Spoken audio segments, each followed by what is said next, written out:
Hello everyone, I hope everyone is well and had a pleasant Christmas and New Year. I know it's been a while in doing these videos, so what I'm going to do is I'm going to summarise what's happened so far in football, catch everyone up on the Formula 1 because I know it's been a while, talk about things that happened in this weekend and talk about things that happened last weekend. That is basically the sum up of what this video is going to be about. But they are going to become more regular, I do promise you that, they will become more regular. So, we're going to start with the Six Nations, as the Six Nations have started running up again, and they consist of England, Ireland, Scotland, Wales, and France and Italy. Now, Six Nations is a rugby tournament between these countries, and has been going on for as long as I can remember. So, they started up last weekend on the 31st of January, on the Friday, and it's tradition that normally on the Friday for the first weekend of the game it's always held in France. Now the lucky ones that were able to travel to Paris to go play last weekend was Wales. Now last Six Nations, Wales did not have a very good campaign and are hopefully looking to restore themselves. They finished stone cold last Six Nations. But they travel to Paris to hopefully, let's get some points on the board or let's score some tries at least. Unfortunately, it didn't go their way. They lost 43-0 to France. Now, France are the favourites to win this Six Nations tournament due to they've got Antoine Dupont, who's come back from the Olympics. He didn't do the Six Nations last year. They've got their fly half Romain Ntamack back. He's just come back from injury. They've got a very strong team, France, and they do look like the favourites to win, but so do Ireland, who are on for a Grand Slam this year if they win. So Wales lost 43-0 to France, but for France, they received a red flag, and that was to their fly half, Romain Ntamack, who's just come back from injury, like I said. Now, he was given a yellow card, so the ref showed a yellow card and then went like this.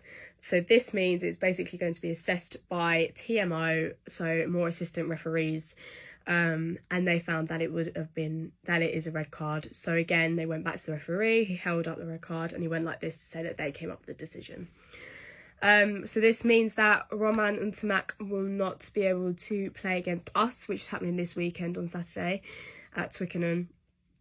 He is going to be able to play against Italy though, which I'm not sure when that is, but that will be his next game. Scotland faced Italy at Murrayfield at home and were hoping to have a better result than last year because they lost in Rome to Italy. And it did go their way. They had a better result than last year. It was a very close match between the two, but Scotland beat them basically, 31-19 in the end. And England travelled to Ireland to try and stop the reigning champions from getting the Grand Slam this year.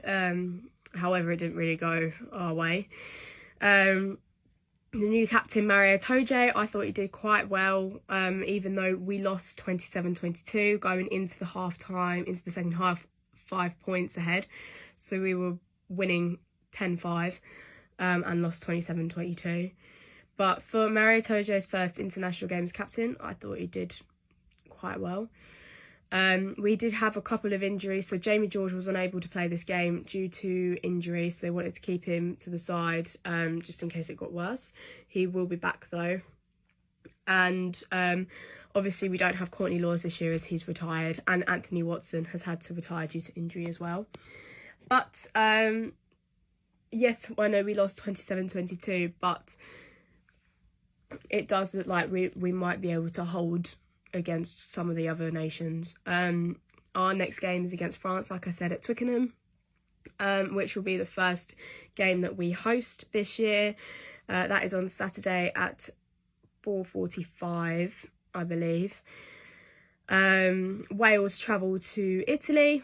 Wales hoping to get some points on the board. And on Sunday, Ireland travel to Scotland. Now, I'm going to stick close to a rugby-shaped ball because on Sunday, the NFL Super Bowl is on. Now, I don't know much about the NFL, so if people know a lot more, I'd love to know. I'd love to be taught. So the Super Bowl is on Sunday night / Monday morning. and it's the Kansas City Chiefs who won last year against the Philadelphia Eagles. Now, the Chiefs have won it 4 times, and I believe if they win it again this year, that's 2 consecutive years that they've won it in a row. And a 5th one, obviously. And the Eagles have only won it once, but have been to the Super Bowl 5 times. So I'm guessing the odds are mainly in Kansas City Chiefs' favour. But, I mean, you never know. Eagles may make a comeback. I mean, I don't know. But we're going to move away from American football and come back to English football. Or soccer. It sounds wrong when I say it, but we're going to go to football. So we're going to start with the Carabao Cup, as that is a main talking point at the moment. So Newcastle have just beaten Arsenal 2-0 and 4-0 at aggregate, I believe, meaning that they go through to the final of the Carabao Cup. And Liverpool host Tottenham, with Tottenham 1-0 up at aggregate. So that will be an interesting game because Liverpool are at home. And Liverpool tend to do really well at home. So it will be a question of, can Tottenham keep a strong hold on the lead?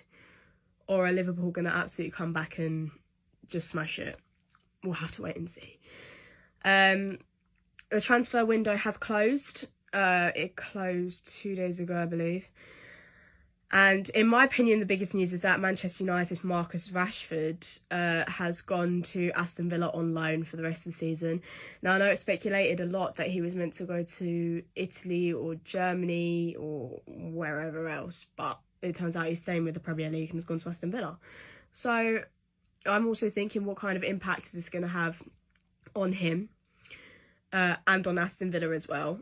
Are they going to play him? Are they not going to play him? What's the situation? Like, but for many Manchester United fans, I think some are quite happy that he's gone, but I'm not one to take opinion. Sticking with the Premier League, Liverpool are 6 points clear of Arsenal, who sit in second, and Manchester City have slowly worked their way up back to 5th. I think the last video I did, they were in 8th. And they are now in 5th with 41 points. So they're slowly getting back up there. And in the relegation zone is Southampton, who sit in 20th, Ipswich, who are in 19th, and Leicester, who are in 18th.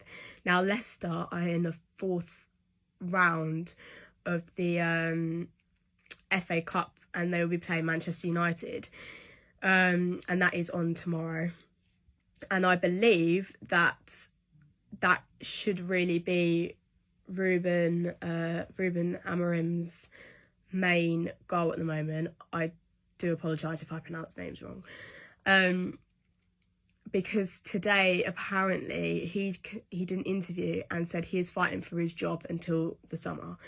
And he has had a tough start to the Premier League. I don't think they have won a game yet. Please do correct me if I'm wrong. I do apologise if you have, but I don't really keep up with Manchester United.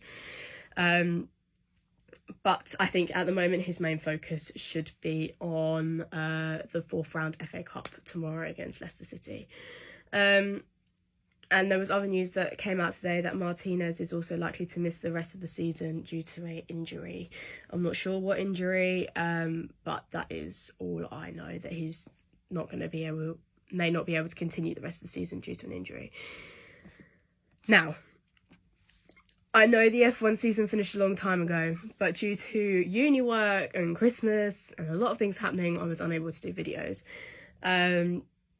So we had the end of the season race, and McLaren won the Constructors' Championship, closely followed by Ferrari. Not only that, over Christmas, over the break, we have had all the driver lineups confirmed now. Right, in regards to driver lineups and transfer news and all that stuff, I mainly post lineups and stuff like that on my Instagram account. So if you don't follow and you want to know this stuff, please do head over to my Instagram account. I'll put it in the comments, but I'll also put it, it's also in my bio. So if you want to keep up to date with anything like that, do please head over there and give that a follow. Now, the Red Bull lineup, they've stuck with their world champion Max Verstappen, but they have gone with the New Zealand driver of Liam Lawson as his backup driver. They did have the contract with Sergio Perez, but that was been terminated And they've decided to go on with the young New Zealand driver Liam Lawson. Now, many people think that Yuki should have taken a seat, but I think we've just got to let it see how he works and flows with the car and see what happens, in my opinion, before we can start making rash decisions and judgments. Ferrari, as we know, is Charles Leclerc and the 7-time world champion Lewis Hamilton, who made the shock announcement around this time last year that he was moving to the Italian team. Aston Martin and McLaren are the only two teams to have kept the same driver lineup that they did last season. So, Aston Martin have stuck with Fernando Alonso and Lance Stroll, and McLaren have stuck with Lando Norris and Oscar Piastri. Then we go to the Williams team of Alex Albon and the former Ferrari driver Carlos Sainz. Kick Sauber have Nico Hülkenberg and F2 champion Bortoleto. Mercedes have George Russell and Kimi Antonelli, who has just passed his driving test, so yep. And they have their reserve driver Valtteri Bottas. Valtteri Bottas has moved back to the German team. Alpine have stuck with Pierre Gasly and have gone with their reserve driver Jack Doohan to take over from Esteban Ocon, who moved from Alpine to Haas and is paired up with F2 driver Ollie Behrman. And in the RB team is Yuki Tsunoda and again an F2 driver Isaac Hadjar. So we have 1, 2, 3, 4, 5 new rookies this season, so it will be interesting to see how they all do, especially like the cars are bigger and not necessarily different, but there are quite big differences between F2 and F1, so it'll be quite interesting to see how they all work within the cars.